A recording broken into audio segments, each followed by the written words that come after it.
Howdy guys, welcome to One Great Manga War, and today we will be reviewing the Ultimate Edition of Battle Royale. So without further ado, let's get started. So Battle Royale, what is it about? It's about a group of 9th grade students who are put on an island and are forced to freaking kill each other. And only one is allowed to leave the island. So only one can be left standing. If nobody kills in 24 hours, all their colors go up. So there's no like, oh, I'm not gonna kill, I'm just gonna like try to find a way out. No, they're stuck. Everybody's gonna freaking die except for one person.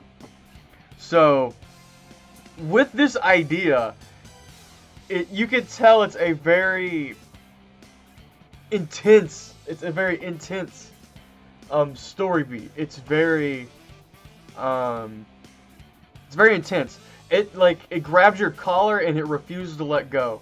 It's the first volume is incredibly fast paced. People are dying left and right. And by the end of the first volume right here, half of the people are already dead. So it is very fast paced in this first volume. And the start of this volume, this is an omnibus of the first 3 volumes, but like the first third of it has such a fantastic start.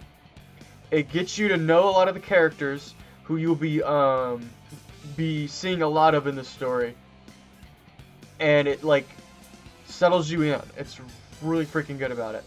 It shows how a lot of the characters would react in the situation, and it's really good about that. So while we're talking about characters, let's talk about the 5 characters that you will be getting accustomed to in this story. And those characters are Mutsuko, Kazuo, Shogo, Shuya, and Noriko. I probably freaking butchered that, but I could not care less. So Shuya is our main character. He is the one on the cover. He's a very happy-go-lucky, positive type of guy. He believes he's going to be able to find a way off this island and save everybody. He refuses to kill anybody and is trying to gather a group of people to get off the island. And he will try his best to convince them. Whether that's by dropping all his weapons and like putting his hands up and like talking to them, or like screaming a lot about wanting to help people. He's a perfectly fine character. He's not the best. He thinks a lot with his heart rather than his head. And in a situation like this, that's not necessarily the best thing you can do. There are several times where, honestly, he probably should have died. Due to his way of getting in the way of people. But he is a good character, though. I do enjoy him a lot. The main character on the female side is Noriko, and she's the main love interest of the main character. She kind of like grounds him a little bit more, like so where he isn't like trying to run around and like get himself killed. Very early on, she gets shot in the leg, and Shuya feels like it's his responsibility to make sure that she's safe, because she tried to save main character's best friend who died before this started. So he feels like it's his responsibility to take care of her. So it keeps him in a way where he doesn't like, he feels like he has to protect. Like he can't just go out and just ask anybody. He has to like be a little bit more wary. But besides that though, Noriko really isn't that good of a character. She's very basic. She's very similar to Shuya with like, oh, I believe in the goodness of people and that type of ordeal. But I mean, that's honestly, I could say that's really only her own character trait, is that she really cares about people and that she is very positive. That's really the only thing I can really say about her character. So she's kind of basic. So the next one we have is Shogo. Freaking Shogo, my man. Okay. Favorite character from Volume 1 is Shogo. Holy crap, this dude's a freaking beast. Okay, so when we first meet Shogo, Shuya is about to get freaking killed. He has his, he's about to die by one of the no-name guys. He's like, aha, I got you. Say your prayers. And then Shogo comes with a freaking shotgun and blasts his whole arm off. And, oh my goodness, like, how amazing is that for a character introduction? Is a guy to just blow off a guy's arm. No remorse. Shogo is really cool because he has been in the program before. He was the winner of last year. So, he knows how it works. He's more, in my opinion, kind of like an adult, more level-headed version of Shuya. He obviously cares about people, but if someone comes in the way of, you know, hurting the people he cares about, he's gonna make sure you don't mess with them. But he's just so freaking cool. He's very level-headed. He's very smart and intellectual about what he's doing because he's won before, so he knows what to do. And he is my favorite character out of the first Ultimate Edition.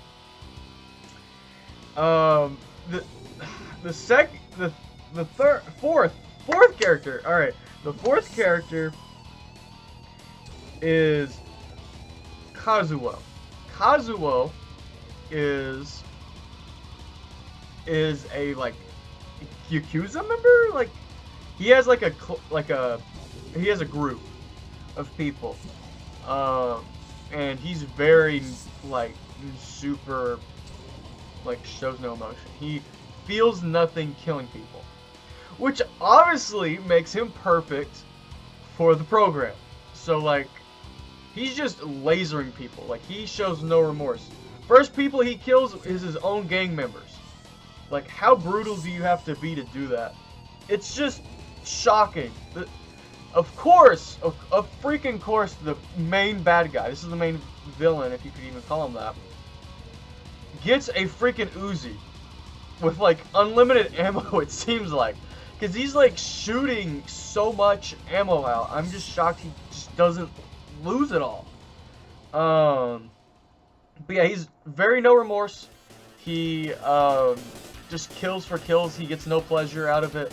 He has no shock. Nothing. It's just he feels very business-like. He's like, I gotta get through this and I need to win. So I'm not gonna, I'm not gonna stop anything to do it. And this last character, the final character that will be in these volumes for like freaking forever is freaking Mitsuko. I freaking hate this person. So Mitsuko, like Kazuo, is very much mentally scarred.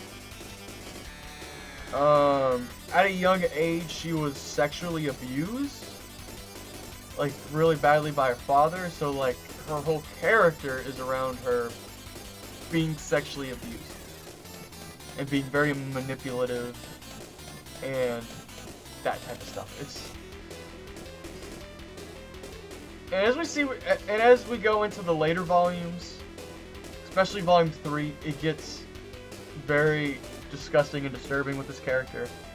But at first, we just get a lot of her backstory, and it's really awful what happens to her and how she reacts in tough situations. I feel truly sorry for her, even if she is an awful human being. The first thing that she does is she goes in this house with one of her friends, and her friend is like, I can't do this. It's too much. She's like very overloaded. She's like, oh crap, I can't deal with this type of stuff. And she's like telling Mitsuko, she's telling Mitsuko that she's like, I can't do this. I need help. Mitsuki, these names are hard to freaking remember because there's 42 students. Mitsuko was like, it's okay, we can work on this together. She's like, yes we can. And then she freaking takes out her scythe and kills the poor woman. Oh! Don't do that. She's very emotionally manipulative. That's... Oh. I feel awful for her, but what she does is truly disgusting to this whole series. So those are our 5 main characters. Get used to them because they're not going anywhere. They're really well developed, and they're really, really good characters. So, speaking of characters, like I said earlier, there are 42 classmates. 42! That is an extreme amount of characters for a 15-volume series. But, what honestly shocks me is the amount of characters that are given backstory and, like, is given a time to shine. Each person is offered the ability to, like, you get to see what they do in their shoes. It's really awesome. So, you will find a character you will like. You will find someone who you're very similar to. And it will allow you to, like, say, what would I do in this situation? For me, I don't know. I see a lot of Shuya in myself, but I don't know if I would be that nice, you know? I don't know, because I would never be in that situation. So it's cool seeing characters who may have similar personality traits as yourself go through this stuff and see how they go through it. Another thing I want to talk about is my favorite scene out of the first Ultimate Edition is the house on the mountain scene. There are 2 girls on a mountain with a microphone in this, like, I don't know how to explain it. It's not like a house, but it's like a circular area. It's got like a top to it. It's kind of weird. But like they have a microphone and they're like saying, "Someone, please help us. We're not a part of the system. We're not going to kill anybody. We want to get off this island and we need help." And Shuya hears this. He's like, "I'm gonna freaking go." But Shogo, the guy who went to the program last year was like, "Don't do it.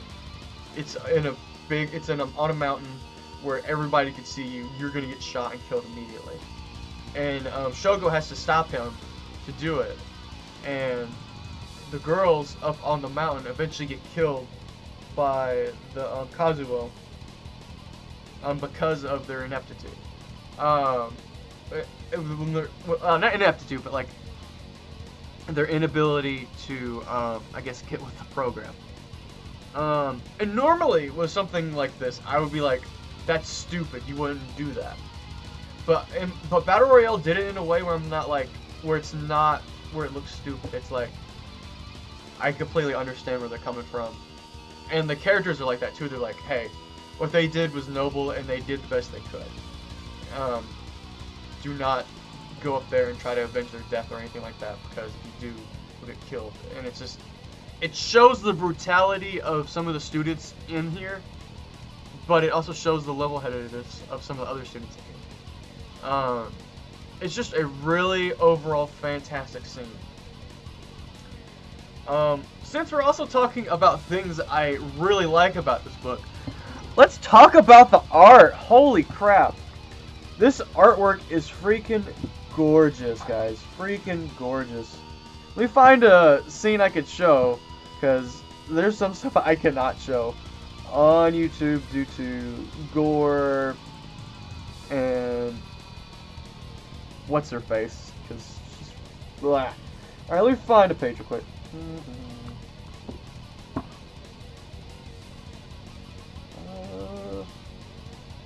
We'll do this page. Here we go. Can you see the art? Look at that. This is a normal panel. This isn't like a special page or anything like that. It's just, this is how the artwork looks all the time. It's just, it's gorgeous. I freaking love the art. It is just beautiful, in my opinion. This is one of the best manga art I've seen from an author, and this is just, it's gorgeous. And it's definitely one of the best parts about Ultimate Edition. Another great thing about the Ultimate Edition is the quality of the book. This freaking volume is huge, okay? For example, I'm going to grab this One Piece volume. This is the size of a One Piece volume, and that's the size of a Battle Royale volume. It is freaking huge. And because of that, the artwork's really big, so you get to like soak it in better, and it's just gorgeous. They also have full color pages of some of the original volume covers, which is really cool. It also, the Ultimate Edition also includes, let me read it real quick,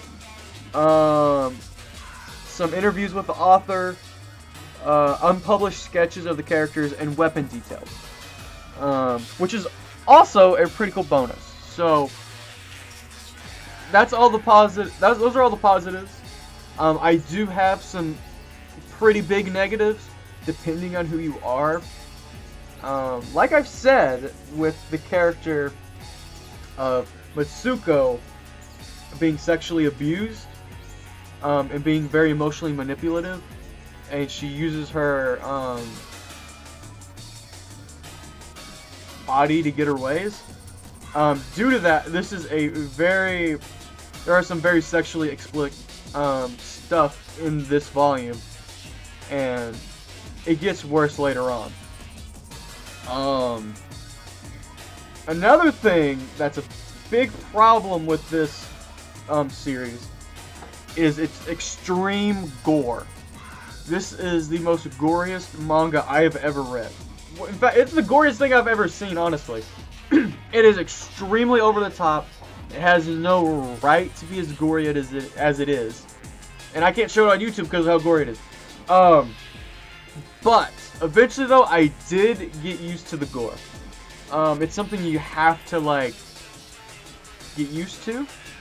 Eventually, it will be, like, it won't shock you as much as it once did.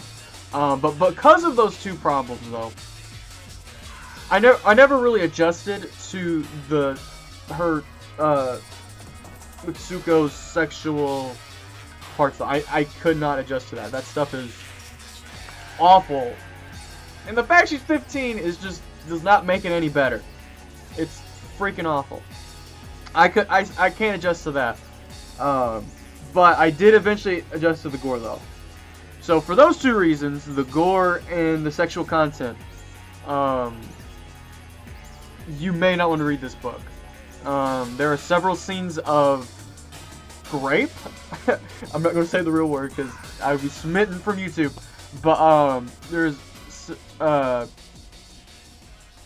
there is grape in some of these volumes, and it is freaking awful for all parties involved.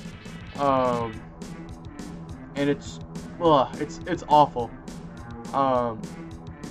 So if you're fine with seeing that, then if you have the tolerance to be able to see gore and grape and sexual molestation and stuff like that, then I would say read it. But if you could get past all those points, all those bad knocks to it, you have a very fast-paced 42-man battle royale filled with teenagers with emotions going up the wazoo, very character-driven, and incredibly gorgeous. I will recommend Battle Royale to anybody who wants to read it, if you could stomach the gore and sexual content. And with that, thank you all for watching my review of the first Ultimate Edition of Battle Royale. Catch me again a little bit later when I review the next volume in the Battle Royale Ultimate Edition, Volume 2. And without further ado, see you guys later, my chim-chams. Go out there and read some manga.